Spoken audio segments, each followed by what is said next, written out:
Well, they say the market climbs a wall of worry, and clearly that's been the case over the past while, because with all the noise out there, markets have picked up on optimism related to the potential for a U.S.-China Phase 1 trade agreement. And most major equity markets, the U.S., Canada, the Eurozone, Japan, have been up sharply. They've been up sharply as a result of the following. Firstly, optimism on a U.S.-China trade deal. Secondly, central bank support. Thirdly, a very strong U.S. jobs market with wage growth and rising real incomes.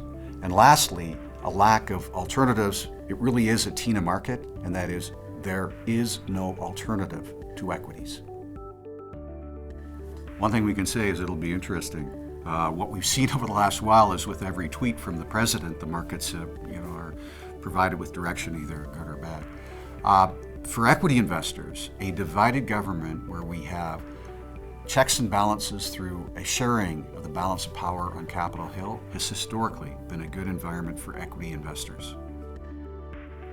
Back to politics, policy, and the economy. The election's over. Focus on the economy. It's the best of times, worst of times for the Canadian economy. We have a tailwind in terms of the employment market. A bit choppy, but we've generally had some good job gains. And the other side to that positive story is we've had positive hourly earnings growth here in Canada.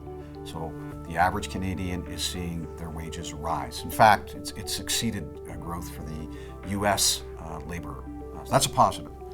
The negative is we still, in terms of business conditions, have some headwinds. In particular, capital expenditures, business spending has been affected certainly by in Western Canada challenges in getting the all-important commodity for us here in Canada, oil, to its export markets.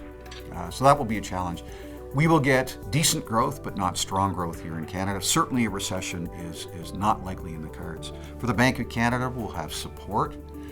We may get a 25 basis point rate cut, which means interest rates generally here in Canada will be relatively flat.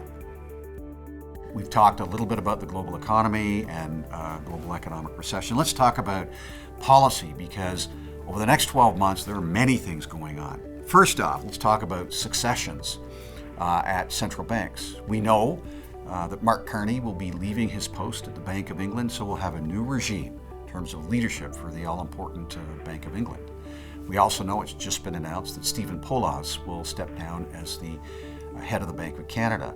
So these are important posts, and it's important for us to, beyond the U.S. presidential election, to be aware of that. The second is a transition from central bank policy from where we've been. We've seen the mid-cycle adjustment by the Fed with ratcheting lower the Fed funds rate by 75 basis points, and now we're in the pause phase. The question is, where do we go from here? And that'll be interesting for us to get a sense for. We're hearing that there is the chance that we will see stimulus in Germany in reaction to weak industrial production, in particular auto production in Germany, to see how that plays out. And then obviously, we want to see what happens closer to home in the U.S. in terms of the potential during the election year of some further stimulus from the Trump administration.